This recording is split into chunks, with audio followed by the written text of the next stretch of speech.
All right, guys, welcome to another KevCAM night class tonight. Tonight have Mr. Tim Micah helping out, answer questions, concerns, anything up along the way. Good evening, everybody. And for those of you guys that are new, I feel sorry for you guys that have to keep listening to this, but for those of you guys that are new, we do use GoToWebinar to do our night class, and that puts everybody in mute just to eliminate any background noise. If you guys do have questions, in which I definitely ask as many questions as possible, and there is a questions panel in the GoToWebinar area, and we'll adjust those as they come through, and Tim will type them to you if he can answer them on the fly. If not, he'll tell me to stop in my tracks, and we'll get your questions answered right away. So, and like I said, definitely suggest you guys ask as many questions as you guys want, because these classes are solely dedicated for you guys to learn as much as possible. So, guess with that being said, I gotta find my little slide here for any ideas you guys want. Send them over to me, and we will get them implemented in and do a night class on it. And if it's something we can't do a night class on, we'll do a quick little video for you and upload it on YouTube. We did have one suggestion. I can't remember who it came from. It was a little bit ago, and on the 4th axis one, and actually just finished up that video, and we'll be uploading that real shortly also. So definitely, you guys have those suggestions, send them over to us. Comments, concerns, stuff you want to see. If I'm going too fast, too slow, send them to me in an email, and I better give you guys my email address for those of you guys that don't have it. Let me put it right here. And then I know I'm referencing putting them up on YouTube, and here is the YouTube channel. All night class videos are recorded, so you guys can kind of come back and look through those. You can see we had the last couple weeks here. We also do tips and tricks in there. Tons of videos in here for you guys to check out and help you along the way. And like I said, if there's any videos in here that are missing or that you would like to see, please send them over to me in email, and I will put the link for the YouTube channel in there also. There you guys go. And with that being said, tonight we will be covering HSS parallel to curve and parallel to surface. And tonight we will be getting more into the linking side of things also, and also doing some more gouge check and check surfaces and whatnot. So as we kind of go through these, the HSS series, I kind of want to get everything up and running. So you guys, like last week, we kind of just went off of toolpath, doing zigzag and whatnot. This week, we're kind of focusing on, the parallel to curve and parallel to surface, but also implementing more of the linking side of things and the gouge check. So, but all right. So what we'll start off here is I'm just going to do kind of a little bit of a refresher and show you a little bit difference when we use just a standard linear, kind of what we talked about last week, and then we'll do a HSS parallel to curve and kind of show you guys what the difference is, and just kind of wanted to create a part here so you guys can kind of see the difference between the two. And I guess with that said, we'll just get programming here. So we'll just do a HSS, and then we'll do parallel cuts linear. Like I said, this one's just a little bit of a refresher, so I kind of bounce through this real quick. The drive surface, what area do I want to cut? And we'll grab ball end mill here.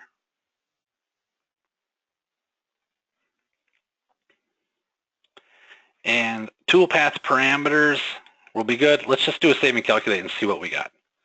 And this is kind of what I suggest doing, guys. Kind of like with the HSM2 is leave your maximum step over at the default value. Just get some path plotted on there first, and then we can come back and fine tune it. So right now we have a large gap going through there. So what we'll do to eliminate all those clearance moves or those up and down moves is come over to our link and go to our links, and we can do follow surface for both of these. And that should clean up our path. Yep, there we go. So now, and this is kind of like if you guys were skipping over a hole. So we're kind of just doing a zigzag pattern going back and forth right here. Now, obviously, you know, I would come back and tighten up the tolerance here, but at least this gives you a good idea. You can kind of see where that center, we're not dipping down at all, and just going back and forth over that. So now, the difference between the linear and parallel to curve is, let's show you here. So we'll do parallel to curve. And we'll grab our geometry here. And I just want to work on that flat face for right now. And go ahead and grab our tool. And I forgot something. On our geometry now, we have, since we picked parallel to curve here, I have my edge curve. And basically just click on the edge curve that you want the toolpath to kind of follow. So what we can do over here is just grab this curve, kind of want to follow this going around. Hit our green checkbox. And we've got our tool in there. And let's go ahead and do a save and calculate and see what we have so far. So now you can see that my tool path, well, let's get this cleaned up a little bit here. Let's go to our link, in our links, and my large gaps, which I really don't have any right here.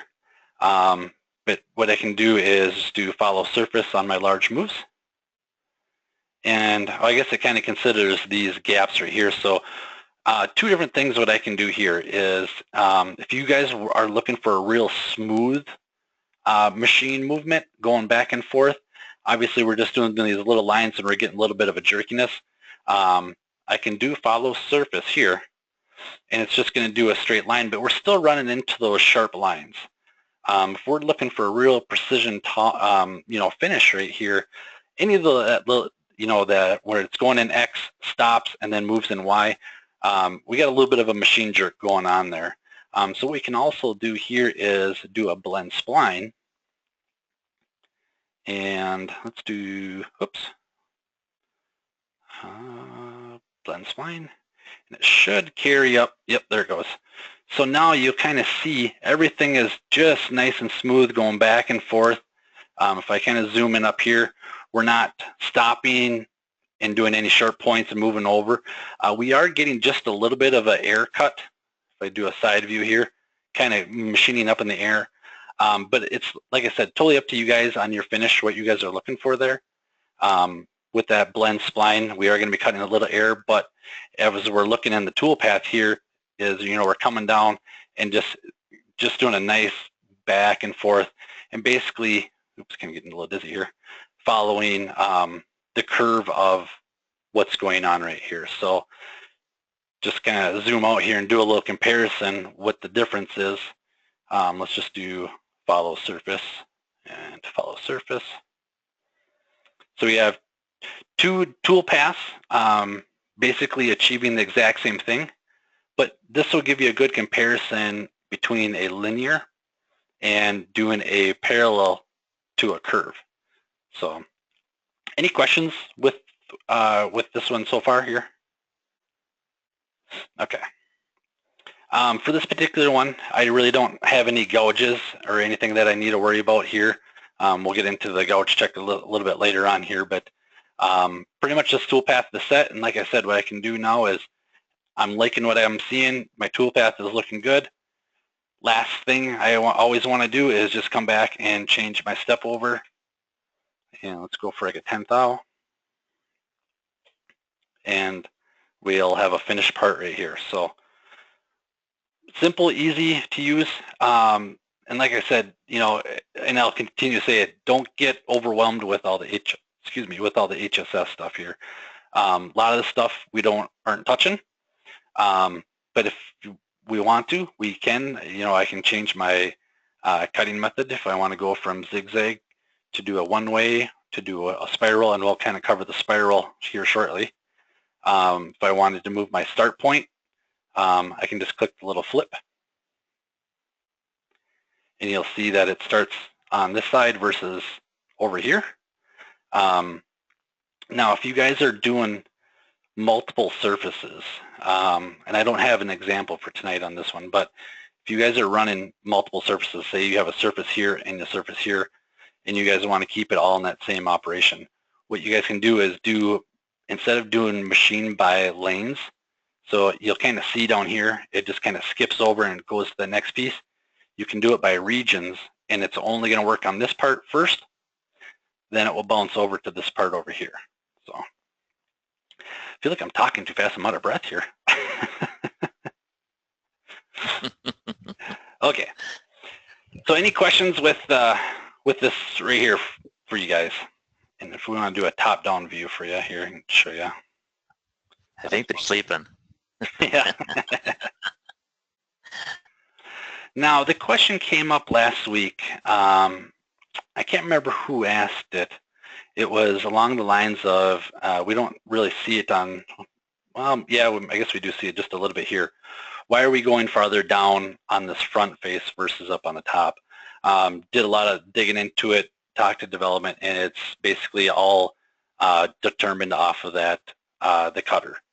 So just based off the cutter, it needs to go a little bit farther down for that tangency point, and that's just kind of how it's calculated. So, and then Ronnie, I don't know if we have Ronnie in here tonight.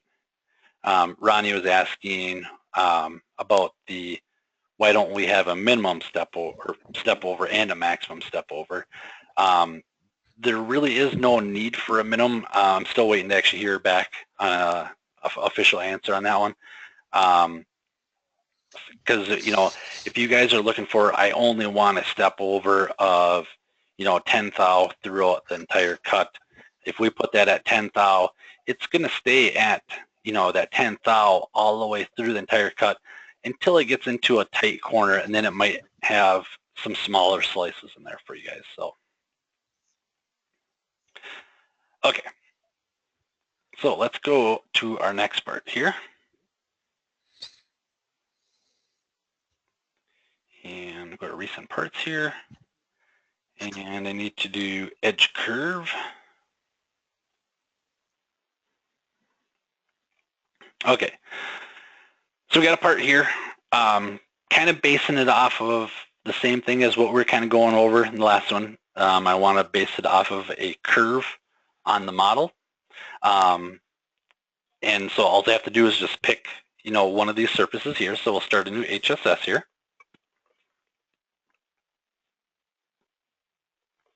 Do parallel the curves here. Grab our drive.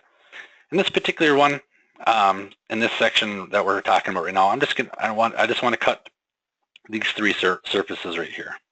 I don't want to extend down right now because we'll actually extend down in our morph between boundary curves when we talk about that next week. But go ahead and grab our surfaces and the edge curve. Just grab my circle.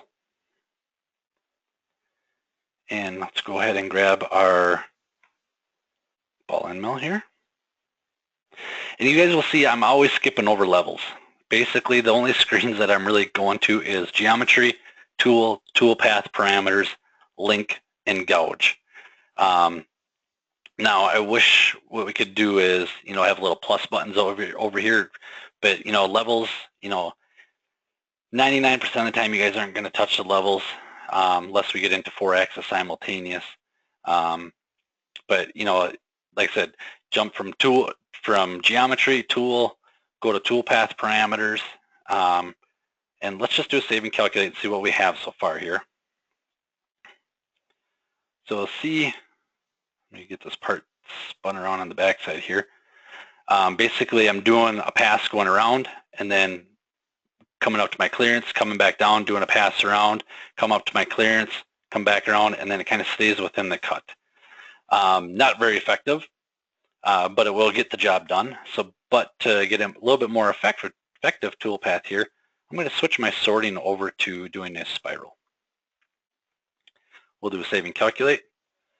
And now you'll see we just have one entry cut coming in and one exit cut. And basically what we're doing is just doing a spiral down. So with that is every 360-degree revolution, you know, we're doing our max step over of 50 thou or a scallop height of 5/10 or a 5 thou, sorry. And like I said, you know, real nice tool path here. Power surge on USB port. Oh, everybody can still hear me, right? Yep. Okay. Sounds good. Okay, so just kind of coming down and doing a nice spiral, working its way around. We can do a simulation here and kind of slow it down for you.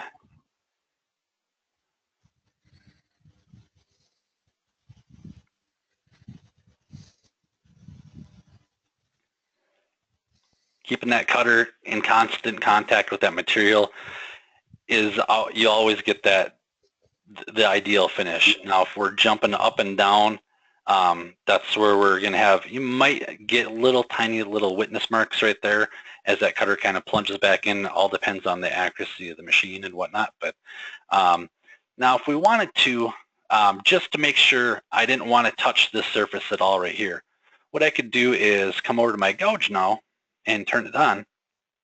And basically what I'm telling it now is to not gouge my drive, which is the actual area that I'm cutting, and check surfaces is the surface that I don't want the tool path to touch on. So I want it to stop before it hits this surface right here because I want to come back with a different tool path or a different tool. So what I'll do is I'll turn on my check surfaces here, and I can just click on that surface. So I know no matter what, my tool is not going to gouge into this material, this surface down here.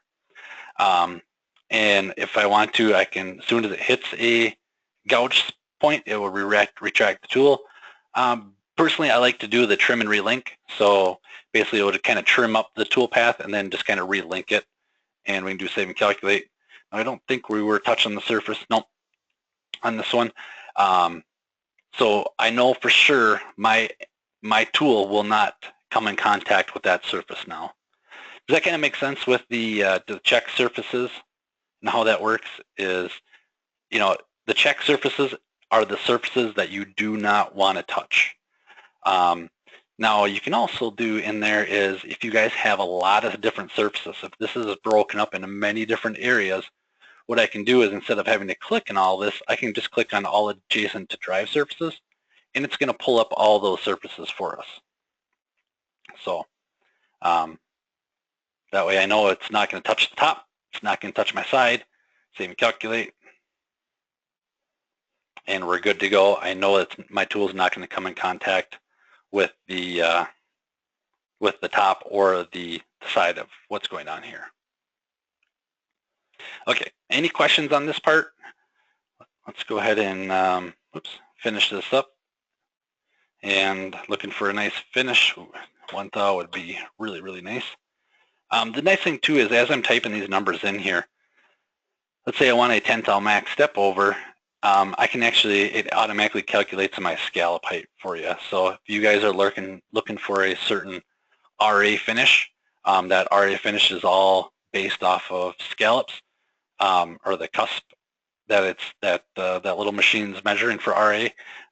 This is a good spot to go, and you can type it in. So if I'm looking for, you know, really, really nice finish, you know, you crank that down to 5, 3, somewhere in there, and you know, if I actually did a 1 thou, I mean, we're in lots and lots of zeros before 2. But we'll just do a 10 thou here. Save and calculate. And this is, you know, kind of why I save my step over always to the end. No matter what you guys are doing, get toolpath on there first. Don't worry about the step over. That should be, you know, the very last thing that you look at. And like I said, just because you know, the calculation time is going to be a little bit longer the more we tighten that up because we have more toolpath. But more or less, you know, if I have this thing cranked down here, I got so many lines in here, I can't see what's going on. So I really like to leave that, you know, set at the default number. I can really see what my tool is doing in there, what it's hitting and whatnot, and what's going on. So And Kevin, quick question. You can specify or enter the scallop height and let it drive the Oh, step absolutely. over, right? Yep. So if I wanted to, I could do 0, 0, 0, 1. And what are we at here? Let's see, we're tenths. Couple, we're past the 10 millions here, which would be a 7/10, 1 millionth max step over. So absolutely, great point there, Clarence. If you guys are just looking for a scallop number only, you can type that in there too. So, you know, these boxes kind of coordinate with each other. So if you guys change this one, scallop height will change. If you change the scallop height, your maximum step over will change. So thanks, Clarence, for that. Just being in driven dimensions. What was that, Timmy? SolidWorks users. You broke out there a little bit. I was just saying, just like driving in driven dimensions in SolidWorks. Yep, absolutely. Absolutely. Any other guys, any other questions on this part before we jump to a new one here? Okay. And let's see, we are going to go to parallel to curve sketch.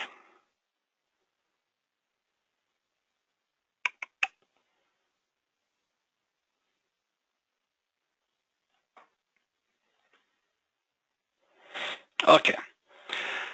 So kind of going along the same philosophy of what we've been talking about here. If I just wanted to follow a particular pattern with that parallel to the sketch geometry. So what I did here is I just drew a line or an arc right here. Now this is a butter dish. And basically what I wanted to do is, you know, I wanted the tool path to kind of follow this flow, kind of doing an arc back and forth throughout the entire part. So even if you guys wanted to do like a spline, what you guys could do is, you know, do your spline little squiggly lines right here, and your tool path is actually going to be driven off of that spline. So what we'll do is just go ahead and add an HSS here, and we'll do parallel to curve. Grab my drive, and this one I'll go around the outside edge too and grab all these.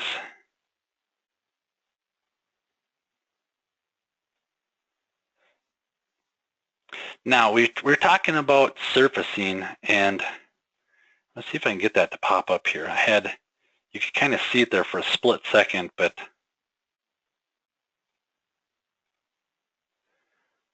I don't know if any of you guys caught that little squiggly line that kind of went through there right there.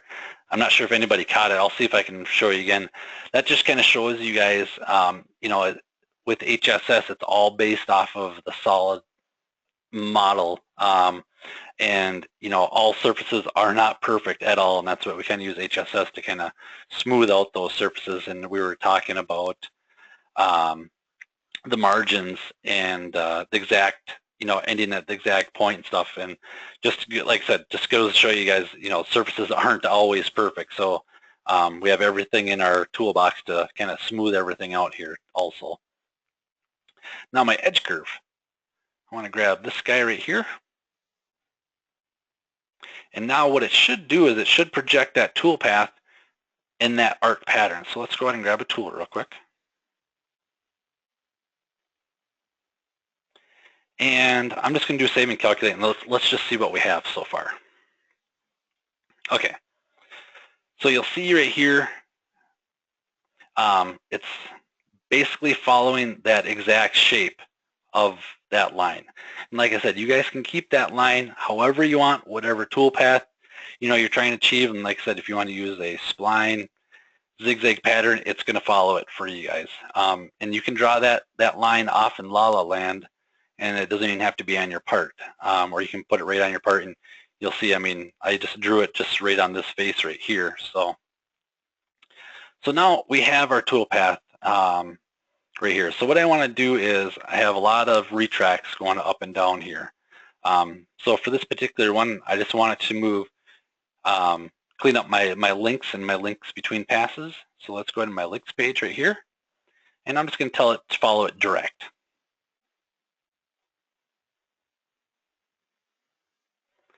So now you see how it cleaned up all those retract moves. And basically what it's doing is kind of going back and forth and moving directly to that next one over. Now what I can also do here is, if I kind of go on this backside here, I'm getting pretty close to gouging, and definitely don't second guess yourself, guys.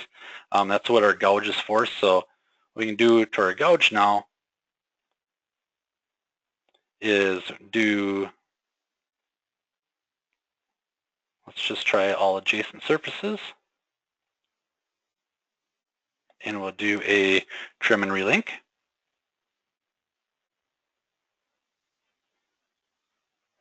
And there we go. I know I'm not gouging into the material at all. Staying on that material, on that surface. Everything's looking good. We're not touching any of my sides along with that end mill. Now, right now, I'm only gouge checking against my tool tip and tool shaft. If I was concerned about my arbor or my holder, I can actually turn these on, and you can see as I turn these on, it highlights in red for you guys. Now, default, these are turned off. It's just set to tool shaft and tool tip. But like I said, if you guys are getting concerned, you guys are getting into a deep pocket, or when you guys go to solid verify that cut, you can see the nut of the tool holder is actually gouging in. You can actually turn on your arbor, and it will detect against that. So, okay. So I got my tool path looking, what I'm looking for here. Now, like I said, come over here and, tighten up our tolerance.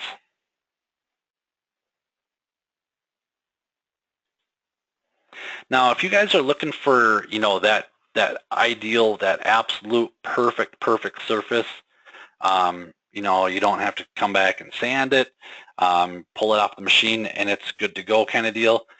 HSS is the ticket. Now, for this particular one, I probably wouldn't do off that curve just because, I really don't care about the way it's going back and forth. I just kind of wanted to give you guys an example. But HSS it's the polishing tool. It's the one that you want to be using if you are looking for that absolute mirror finish or perfect finish. So, any questions with the parallel to curves at all? We'll get into the parallel to surface now. So, okay.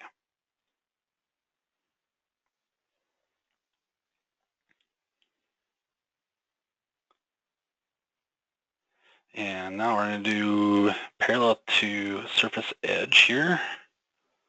Let's see, surface edge. Okay. So kind of along the same lines as what we've been going off of the curve. And we'll kind of cover this with morph between boundary curves and morph between adjacent surfaces, but pretty close in the same boat. But let's just go ahead and go in here and we'll do parallel to surface.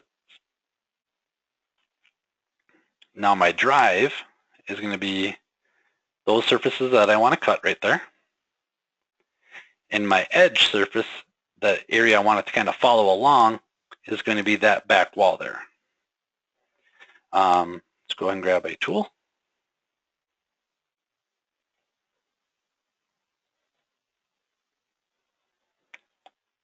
And let's just see what we have for toolpath so far. Okay. So, like I said, lots of retracts going on right now, and especially at our end. But you can see, if we do a top-down view here, is it's following that surface all the way up to going back and forth, following that curve. So now let's go in and like I said, guys, I'm trying to go through this as I would be programming this part. So get that path on there, and then let's go to our links, and then let's clean up our links area. So what I'm actually going to do for this one is I'll do a blend spline.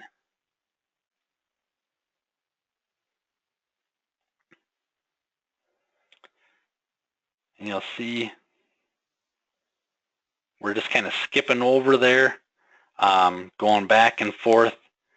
We are cutting a little bit air, but like I said, for this particular one, I'm fine with cutting a little bit air just because I want it to stay in constant movement around there, that outside edge right there for that ideal finish. So I don't have any sharp corners where I'm stopping and ending here, because if I kind of zoom in here, it's just kind of continuing off the part and keeps following through. I'm going to zoom out for you guys here. Hopefully I'm not making you dizzy.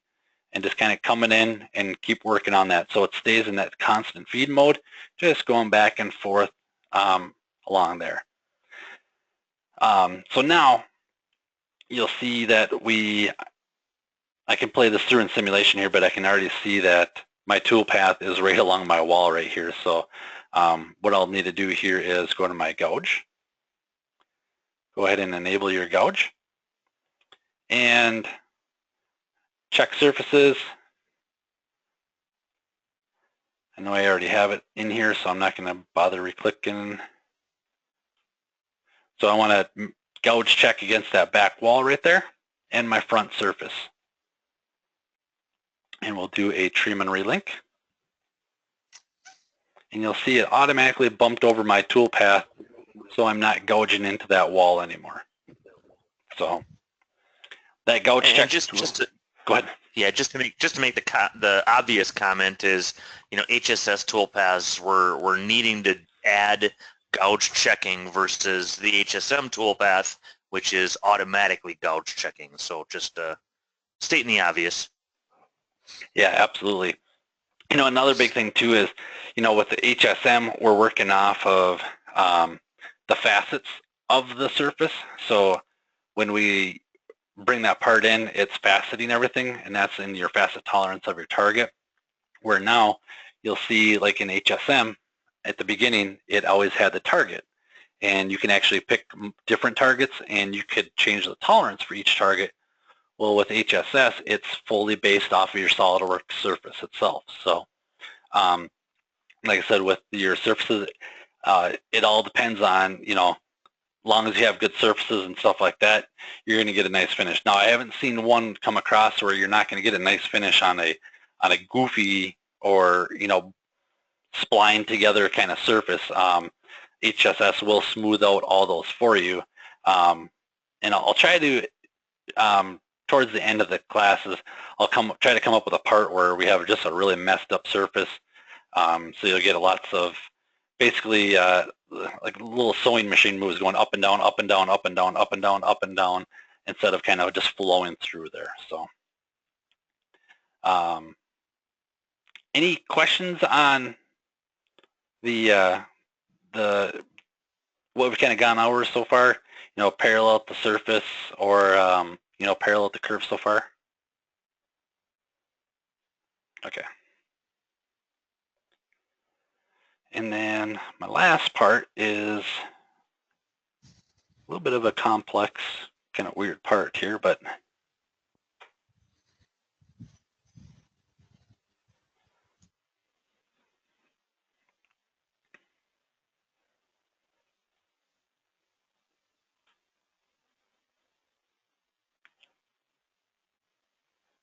George was telling me he needed a new shower head for his shower, so I figured we'll do a shower head for him. No, I'm just kidding, George. That's what I thought you had on the screen. Okay, so we're doing a shower head here. Part I kind of grabbed off of online here. Now, with this one, what I want to do is kind of more focus on the gouge check side of things here. Now, if I kind of get in here, you can zoom in just on one of these here. You'll see that we actually have radiuses kind of dipping down in, and then we actually have the little sprayer nozzle protruding out here. So what I'm going to do is do a HSS, and we'll just do parallel to edge here.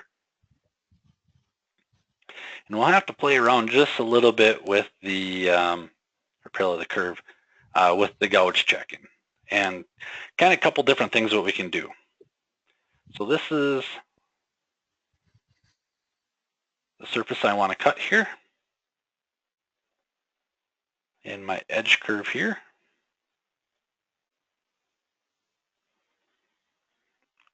Okay, and we'll go ahead and grab our ball end mill.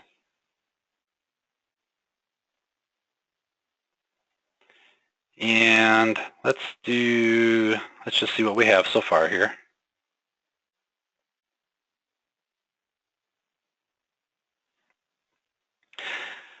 So this is kind of what I call the sewing machine method. You'll see we have a lot of retracts going up and down here. So let's just start at the kind of top, and we'll kind of get these all smoothed out. So first thing I'm going to do here is, if I can get this in screen here for you, is what I'm going to do is get rid of some of my moves that are going on right now. So I'm going to go to my sorting, and instead of doing a zigzag, I'm going to do a spiral. That should clean up some of our toolpath. So now, I don't know if you guys seen that here, but we actually were just, let me get back to zigzag here. So you'll see that we're getting that line. So it goes all the way around the part, comes to a stop, moves over, goes around. And that's, like I said, if we're looking for that perfect finish, this isn't going to do the trick for us. We need nice, smooth, keeping that cutter in motion as much as possible. So like I said, we'll switch that over to spiral. Continuous toolpath. There you go. That's the word I'm looking for. Okay, so now we have that nice continuous toolpath going through there. Now I need to clean up some of my links is basically what's going on here. So what I'm going to do now is for my links, I'll just do my link here. And my small gaps, I'm going to change it up a little bit here. So my small gaps, I want to do follow surface. And my large gaps, I'm going to do safety. Now what I'm going to do is, let's just do a save and calculate and see what we have so far. Now one thing I want to do is any of my small gaps, I can actually modify it so my small gaps of, let's go 500 here.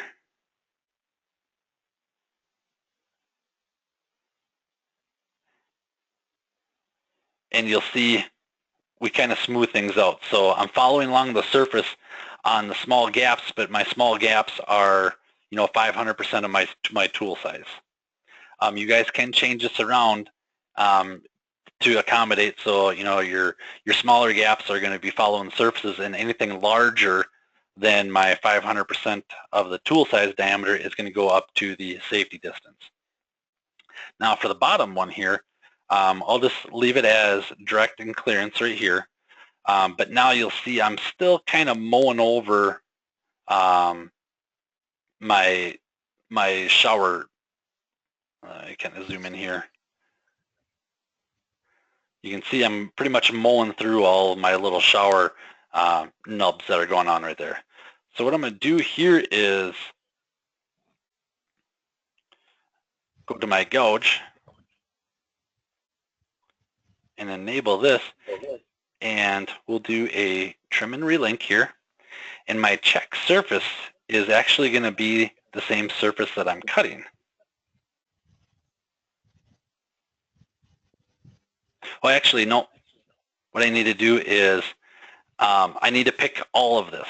If I just do this particular face right here, I'm still going to be mowing off my little nubs right here. So what I'm going to do is instead of clicking on a surface, I'm going to use my Cad Selection, and I'm going to use my feature tree and click on my design model. So it's going to grab all that, hit resume, and it should be grabbing all those surfaces right now. So there we go. You can see all my faces down here.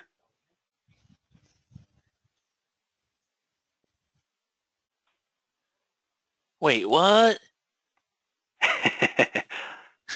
You selected the design, or you went to the SolidWorks feature manager or feature tree. Yep. And selected the part file itself to select all of the faces. Yep. And a lot of these operations, guys, you guys do have that option. When it says Cad Selection in there, you can actually go through, and once this gets done calculating here, Pick your SolidWorks actual model out of your feature tree and use that as your part. And that's one of the huge benefits that we have working inside of SolidWorks.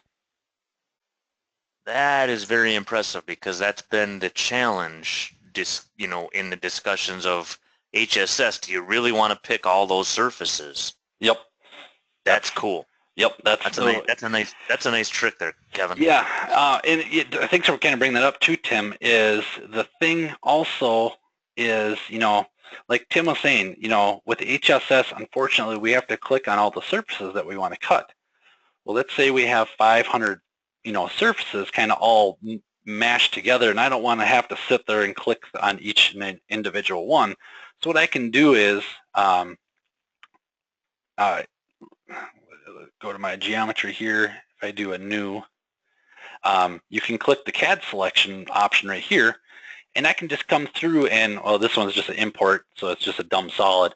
But if you guys have all your features down here, you guys can just click on the ones that you want, click resume, and it's going to capture all those ones for you guys. So real nice and easy, and like I said, with HSS, the only downfall of it is having to actually click on those surfaces, but it's going to be, you get that perfect finish. But if you guys are looking to select multiple surfaces at the same time, like I said, click your CAD selection, and we can click in your feature tree, and normally, since I imported this part from I think it was 3D Content Central, or what's the other part one? I'm trying to think real quick. That's the one I'm familiar with. CAD Grab, or CAD Grab, or I can't think of it.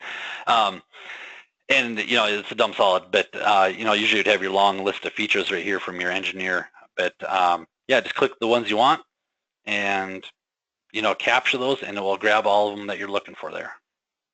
That was a good tip. I'm impressed. I'll have to talk to you about where that one came from, but I definitely have some uses for that. Perfect. Nice job. So now you'll see that we're kind of skipping over our heads right here, kind of going through and just skimming right over the top of them and continuing through. Now the nice thing, what I can do is come back and clean up all these the leftovers right there with a smaller tool. But just another example of using your gouge check. So actually, like I was saying, what we were just talking about, is I did a gouge check against my drive and my check surfaces, but I actually use my check surfaces as telling it I don't want to cut, and so it's going right up to that surface. So I'm actually still machining my surface, getting all nice, but it's also going up and over all my little nubs. So the gouge check is real powerful, and same thing with the link. So like I said, you guys can take and change these numbers and exceed them. So any of my small gaps, based off of default, I think default is 50 is in here. But anything, if you guys are looking for something a little bit larger, type that number in there. And so now my larger areas, which I would consider as a large gap, I'm doing my follow surface, but even my larger yet gaps, I'm going up to my safety distance. So, and then let's just try something real quick here. If I do follow surface here,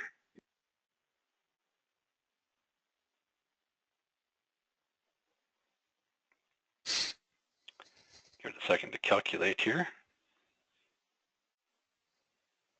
Running with scissors.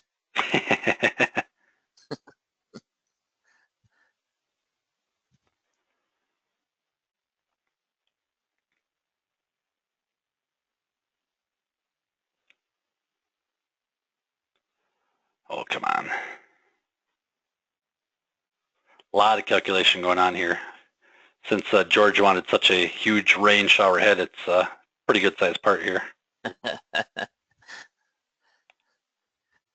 That's not fair. George is muted. He can't respond to that. I was waiting for him to type in something, but I haven't seen anything yet. Okay, so we're kind of still getting our same results here. There it is. we're talking about here. But I was hoping that we could kind of eliminate some of these. Maybe if I go instead of clearance, let's do safety here, and let's do safety again here.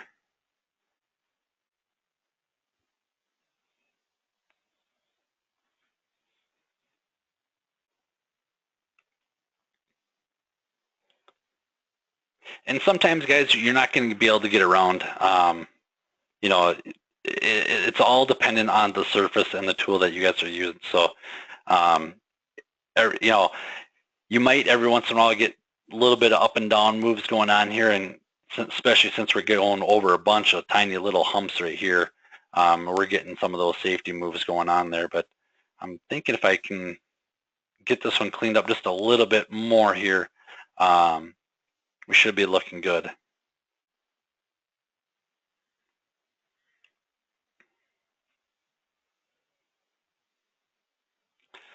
So now we're eliminated going all the way up to the clearance, and now we're just staying with the safety. So we're eliminating a little bit less of, we're still going up and down, but we're not going up and down as high anymore. So now the funny thing is I did this prior, and I got just a little bit different result. You can kind of see if I do a straight down shot right here, basically creates a little circle around here because of my diameter of my tool, and kind of coming up and zooming over also. So that's all I have, guys. Any questions on? Oh, George has a really big part. I think I need a bigger computer for your big parts there, George. But any questions, guys, on kind of what we covered tonight? Anything that you'd like to see more in detail, or anything that I kind of covered a little too fast? Kind of bringing up Tim's point real quick. Let me just close out of this one and get back to, let's go to SolidCAM recents, and we'll grab this one real quick. And we'll just kind of come in here, just mess with this one a little bit. And to Tim's point here, if we do new, you know, I do have two surfaces here, but say I'm trying to grab the entire part. So we can do Cad Selection, and I can come down here and just pick, you know, what features that I'm looking for. If I click on that one right there, it's going to highlight, and that's the only surface I want. So instead of having to click two surfaces, but like I said, let's take this to the extreme. You know, I have 300 surfaces all together. I can click on those, hit the resume button, and it's going to grab those faces for me. Well, actually grabbed a little bit more, so I got my front face right here, and whatever was, on the back face, whatever was included with that extrude area. So, but that's cool. If we just exit out real quick, and if we want to do the entire part instead of having to click, you know, all these little fillets in here is something that you'd have to click. So if we do Cad Selection here, expand down, and just click on your whole entire model. Oops, did I do it? Cad Selection and Design Model, resume. And now it grabbed all the surfaces in there. So, I mean, especially as we did just this, you know, engraving right here, you can see all the little tiny surfaces that are kind of included in there. So it automatically grabbed all those for us, and now we can hit the green checkbox, and everything is grabbed for us. So, yes, and Clarence, you just mentioned a great point. So let's get back in there. Oh, yeah. And definitely love it when you guys point out this stuff. So what Clarence basically said is, you know, you grabbed your whole entire part, but let's say there's a surface that you didn't want in there. So we have our list right here of what's going on here. But let's say I didn't want that face in here. So I can actually right click and just do unselect that face.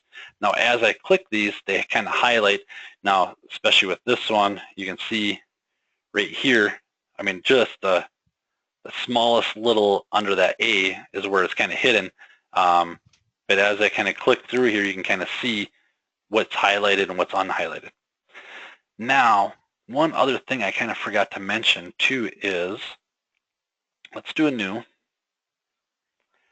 And maybe your toolpath is looking like it's reversed. And like I said, it's all dependent on how this model was drawn. So one thing that I always kind of overlook myself, and I'll get a part from you guys and I'll get a little stumped up on it and trying to figure out what's going on here. But what you guys can actually do is you can actually show the direction for my selected surfaces. Anyway, so right now you'll see the arrows are going up, which is what I'm looking for. If you guys do run across, like I said, it's totally based on how your SolidWorks file was drawn up. These might be reversed. So they might look like that and that. Oops. Oh, grab the wrong one here. Reverse and reverse. This is not going to cause us a good toolpath here. So you can actually see it's actually going down into my part versus coming up. We want our toolpath to always coming up from the top to the Z positive. So like I said, this all depends on how the surface was created. So definitely if you're not getting, let's just kind of see what we have here.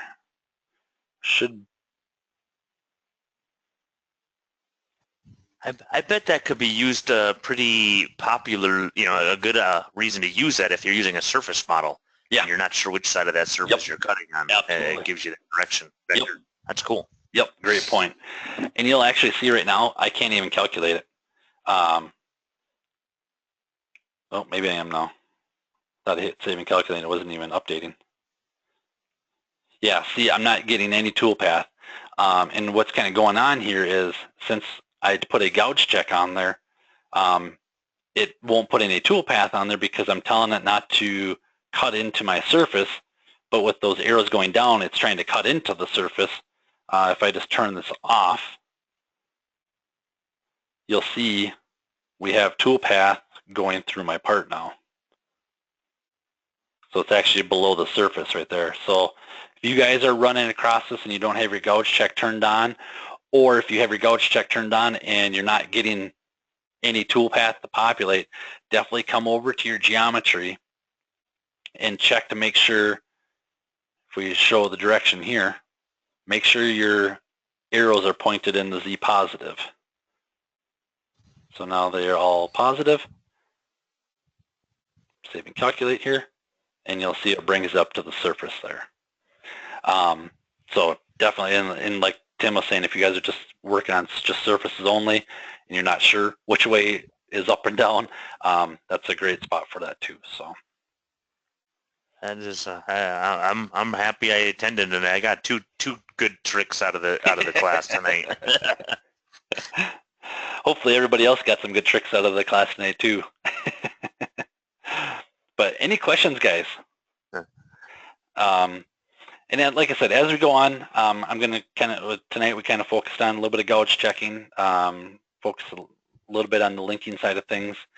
We'll get into, the area type, kind of focus on that on some of the next classes as we kind of go through the, the next week we'll be doing perpendicular to curve and morph between boundary curves. So actually, I think I might try to wrap all three of these in one. I got to see how Jack did it with the webinar for you guys, but we'll kind of go off of what the webinar says. But yeah, any questions, guys, or concerns? Anything that I kind of missed? Now, actually, if no one's got a question, I just want to try something real quick here. I'm not sure how it's going to work, but if I wanted to, you'll see right now, I'm not sure how this is going to work. But we can try it real quick. So what I'm going to do is do a boundary. And let me just kind of chain this guy up. And let's just go to point to point. And go back to curve.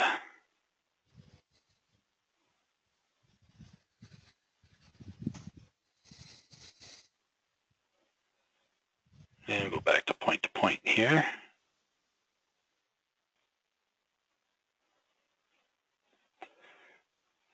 Okay, let's see what this does.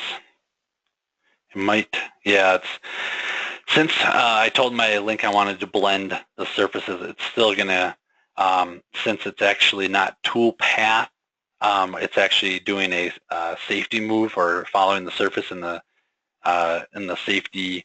We're still continuing the feed rate going through, but it's not in a rapid or on the surface. And I was going to see if we can actually do, if the 2D boundary worked on those extensions that were actually on there, but it's only, and that's kind of what I thought, the 2D boundary, if you want to just contain it to a certain area, is only going to contain it on the actual toolpath itself. So, but, all right, guys, that's all I have for tonight. Like I said, if you guys don't have any questions now, and if you guys do run across questions, definitely hit me up on the support line or email me. You guys should all have my email address now. And like I said, if you guys have suggestions or ideas, or George, you want me to try cutting that big part, definitely send those parts over, and we'll get working on those. And are you guys liking the setup a little bit better, the way I have these set up? So it kind of gives you a good example of, parallel the curve with one versus working, just on some random parts and just working on just one specific surface. You guys kind of liking this new setup a little bit better? Okay. All right. Thanks. Cool. Perfect. Thanks. And I agree with you guys. I was impressed when I came in here and seen what he was doing there. It's a good new format there, Kevin. Nice job. Perfect. Perfect. All right, guys. Well, we'll wrap it up.